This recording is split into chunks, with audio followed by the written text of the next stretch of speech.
আসসালামু আলাইকুম। আপনারা সবাই কেমন আছেন? আলহামদুলিল্লাহ আমি ভালো আছি। তো আজকে আমি রান্না করব মুড়ি ঘন্ট।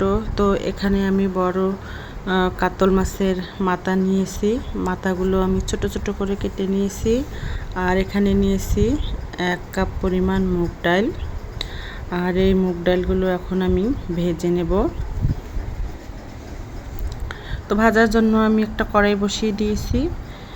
আর কড়াইয়ে মুগ ডালগুলো দিয়ে দিলাম, দিয়ে আমি একটু হালকা করে ভেজে নেব। আর খুব বেশি ভাজা যাবে না, হালকা করে ভেজে নিতে হবে। তো খুব সুন্দর একটা ঘ্রাণ বাইর হয়েছে মুগ ডাল থেকে। তো এই দেখুন মুগ ডালগুলো ভাজা হয়ে গেছে। এখন আমি এগুলো নামিয়ে নেব আর পানিতে ভিজিয়ে রাখবো। এই যে আমি পানিতে ভিজিয়ে রেখেছি, তারপরে পরিষ্কার করে ধুয়ে নিয়েছি। তো এখন আমি রান্নায় চলে যাব। মাছের মাথাগুলো আমি লবণ হলুদ দিয়ে মেখে নিয়েছি। তো এখন একটা কড়াই বসিয়ে দিয়েছি আর কড়াইয়ে দিয়ে দিয়েছি পরিমাণ মতো তেল। তেল গরম হয়ে এসেছে। এখন আমি টুকরো করা মাছের মাথাগুলো দিয়ে দিলাম। দিয়ে আমি খুব বেশি ভাজবো না, হালকা করে ভাজবো, তাহলে খেতে ভালো লাগবে। তো মাথাগুলো এখন আমি একটু নেড়ে চেড়ে দিচ্ছি যাতে ভালোভাবে ভাজা হয়ে যায় চারপাশটায়।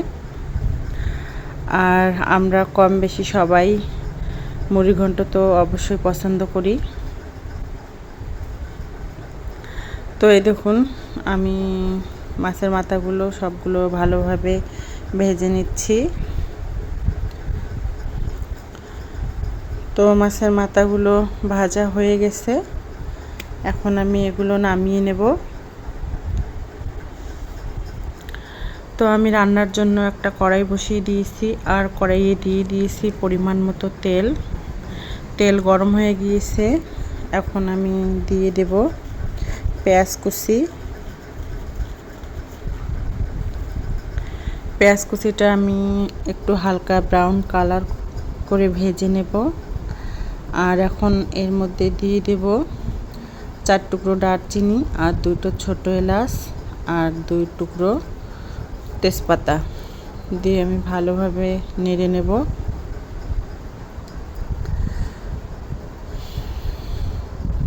তো এই দেখুন হালকা ব্রাউন কালার করে ভাজা হয়ে গেছে। এখন আমি এখানে দিয়ে দেব 1 চা চামচ পরিমাণ আদা বাটা, 1 চা চামচ পরিমাণ রসুন বাটা দিয়ে আমি আবারও হালকা করে একটু ভেজে নেব যাতে আদা রসুনের কাঁচা গন্ধটা চলে যায়। আর এখন এখানে দিয়ে দেব শুকনো মশলা। সেজন্য আমি সামান্য পরিমাণে পানি দিয়ে দিলাম যাতে মশলাগুলো পুড়ে না যায়। দিয়ে দেব 1 চামচ হলুদের গুঁড়ো, 1 চামচ শুকনো লাল মরিচের গুঁড়ো, স্বাদ মতো লবণ, জিরা গুঁড়ো, ধনিয়া গুঁড়ো দিয়ে মশলাটা আমি ভালোভাবে কষিয়ে নেব। আর মশলাটা যতই ভালোভাবে কষানো হবে রান্নাটা কিন্তু ততই ভালো হবে। তো এই দেখুন মশলাটা আমি কষিয়ে নিচ্ছি। তো এই দেখুন মশলাটা কষানো হয়ে গেছে, তেল ছেড়ে দিয়েছে।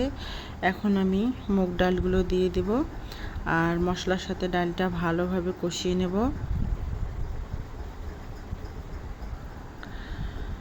তো এই দেখুন মশলার সাথে ভালোভাবে ডালটা আমি কষিয়ে নিচ্ছি। আর এখন এর মধ্যে দিয়ে দেব ভেজে রাখা মাছের মাথাগুলো। এখন ডালের সাথে মাথাগুলো আমি ভালোভাবে একটু কষিয়ে নেব।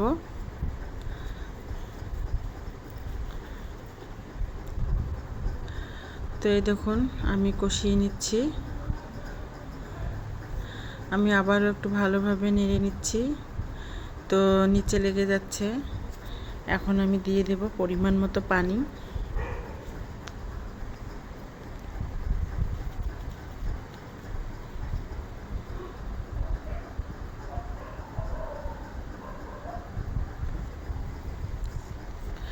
তো পানিটা দেওয়ার পর আমি আবারও ভালোভাবে একটু নেড়ে নেব আর দিয়ে দেব 4 থেকে 5টা কাঁচামরিচ দিয়ে আমি ঢাকনা দিয়ে রেখে দেব 10 মিনিটের জন্য।